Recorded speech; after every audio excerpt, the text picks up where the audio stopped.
You're listening to America'sWebRadio.com, the pioneer and leader in chat radio. Thank you for listening. This is exactly where we need our preachers to talk, and I'm concerned that the 501c3 licenses Okay, it's have, time to go back to officer's oath. If I can interrupt you there, Rudy. Yes, sir. You do get wound. Anyway, Marco, if you've got your stopwatch, we've got about 11 minutes, so it's all yours. All right, that's great. All right, so I think we might have talked through the commercial. That's fine. So yeah, it is an interesting issue, and you know, I know that you've been very gracious about the church that turned you down, and yet, of course, they do have to be somewhat concerned about that. But what? So you've accumulated a list of, I guess, 50 people, right? Is that what you're up to? I would say it's up to 60 now, Marco, about 50 or 60, and it's going to grow, and you know, we're looking forward to, you know, ideas coming in and other contacts that are being made. And again, we're in the first 24 hours. But if we talked through the commercial, I don't know if people heard the you know, I remembered who said at that crazy Obama commercial, we pledged to be a servant to our president and all mankind. I think it was Ashton Kutcher and Demi Moore, and that just goes along with Tom Hanks. You know, these actors and actresses live in the twilight zone. I mean, I don't know where they get off, you know, with some of the ideas that they promote, but you know, and I just wanted to mention that to remind everybody of that advertisement that, you know, that Ashton Kutcher and Demi Moore said. And regarding the church that turned me down, because I know they have a 501c3 license, and a lot of people will say that, you know, churches aren't able to speak on political issues, but this is a moral issue. I can't think of a more moral issue than, you know, what's going on in our country today. And if you boil down the Dr. Robert Jeffress' response when we asked him if he would host it as the First Baptist Church in Dallas, he basically said it's not my job. And, you know, the question we have to ask ourselves, whose job is it, right? Is it Terry Lakin's job to go to Fort Leavenworth prison because somebody else won't stand up and do what's right, because Congress won't do their job? You know, whose job is it? I mean, and the media won't stand up, and investigative journalism won't investigate the issue. So let's make it our job. Let's stand up as a people, and let's stand up as a Christian nation. You know, Obama said this is not a Christian nation. I beg to differ. This nation was founded on Christian principles, and David Barton with wallbuilders.org has a tremendous amount of documentation and videos that promote that as well. So we cannot turn.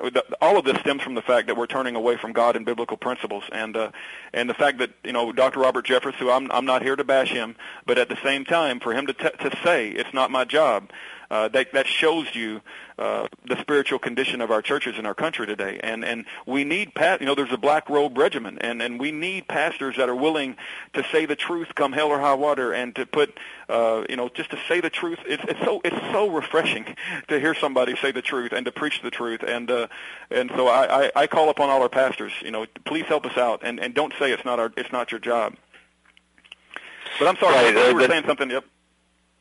Well, no, I mean, it's an interesting issue, because I was telling a person earlier today that I was at an office, and they were talking about this, and I said, you know, I was remembering back to the very first few weeks of working on Terry's project, and how I would get these just absolutely berating calls. I mean, people cussing me out, and you know, and telling me, you know that Terry was this and that, and every foul language you could think.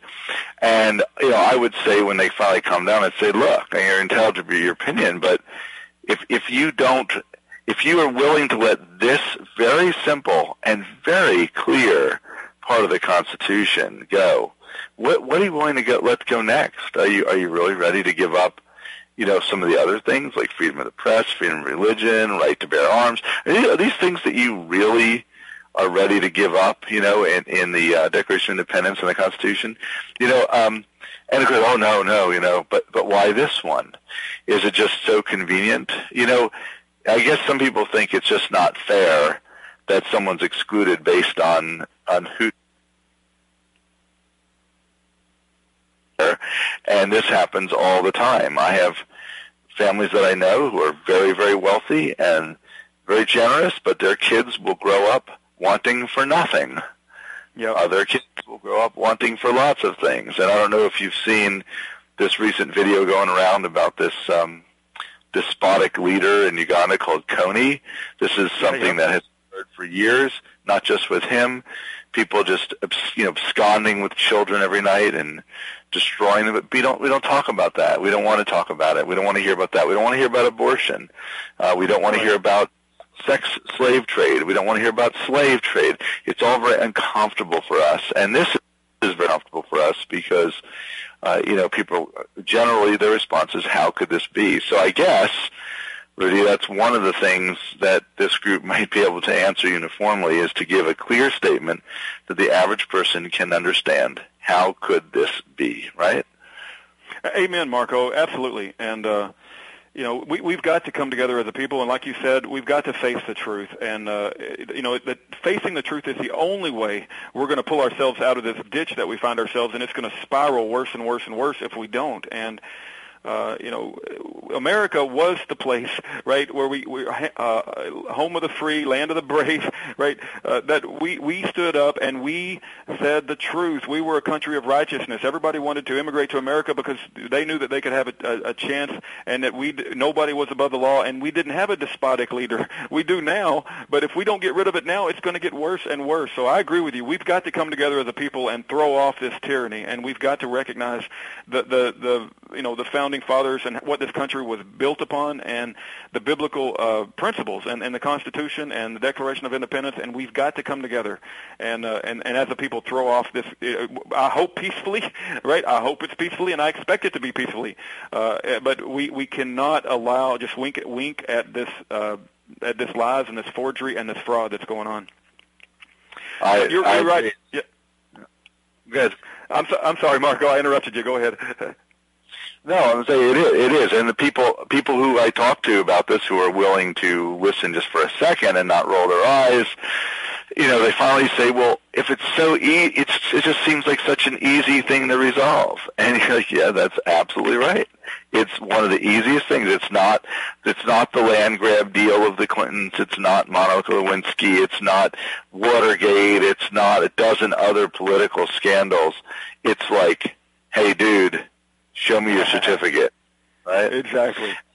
And yet here we are, 4 years later with Terry, among many. Now, Terry, of course, a huge sacrifice, but lots of other people, like yourself and Commander Kirshner and many others, have invested, sums of money and lots of time in this. People really, really care about this. And it's funny, just on the last point, Rudy, I want you to tie it up here, is another thing that people have frequently said to me, I'm sure you've heard the same thing, is, they're just a bunch of nutcases, Yep. And I'm like, well, let's look at the nutcases. And you go through it and you realize that the people who are articulate about this are a extremely well-educated, intelligent group, widely read, thoroughly investigative work, not emotional, not casual about it, and yet, it's just ignored. I just really don't know. And then, of course, we have this really odd situation, is the fact that, as far as I understand to date, Rick Santorum's organization has not yet confirmed his natural-born status. And Charles is pursuing this aggressively. They've had genealogists combing archives everywhere looking for any evidence of his father's naturalization, and it has not been forthcoming from the campaign. And if we're going to stick to the Constitution, then, and Charles Christian did this to Rubio as well. We may not like that. In fact, if we don't like it, we can change the Constitution, but it's hard to do, and it's supposed to be hard to do, and that's okay. Amen. Not the way it's being done now. So, Rudy, on the 24th, we want you're going to have more information coming out shortly, right? Yes, sir. Yes, sir.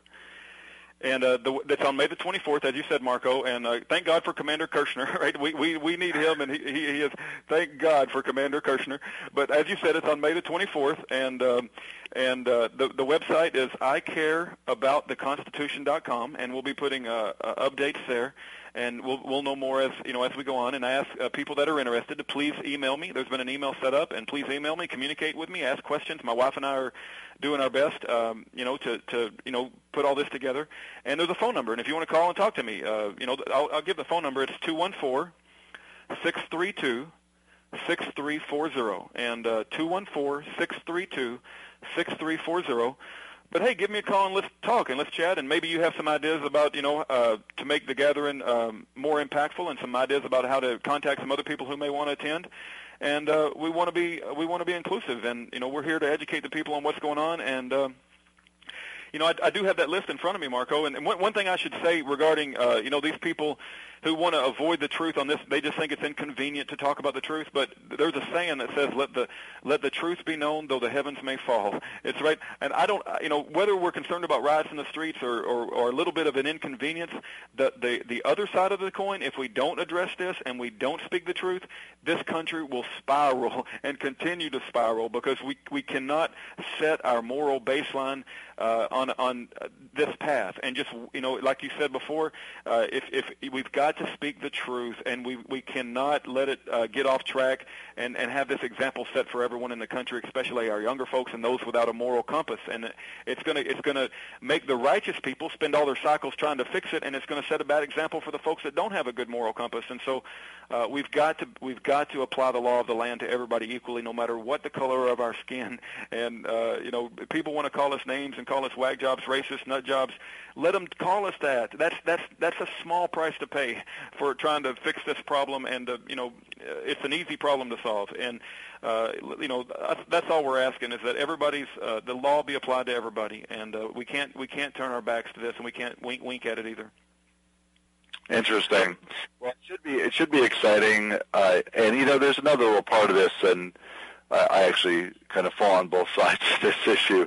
I've always resisted going to class reunions, but I think so many people have worked so hard on this, and the closest we ever came to getting everyone in one place was Terry's trial. But I think it would be interesting for people to get together just in general. So. Yeah, Marco, we're going to have to... And it says so in the Bible, right? Hebrews 10:25, not forsaking the assembling of the brethren, but exhorting one another of ourselves together. So, Marco, that's where I take my marching orders is from the Bible, and Pastor Manning is a righteous man of God, and he's asked me to do it, and so we're going to do it. We're going to do it come hell or high water, and whether it's a big Rudy, crowd, and I hope hate we to get interrupt some you, big but speakers. we've got to stop. Yep. We're out of time. We appreciate it. Marco, we appreciate it. And we'll be back with more of Officer's Oath.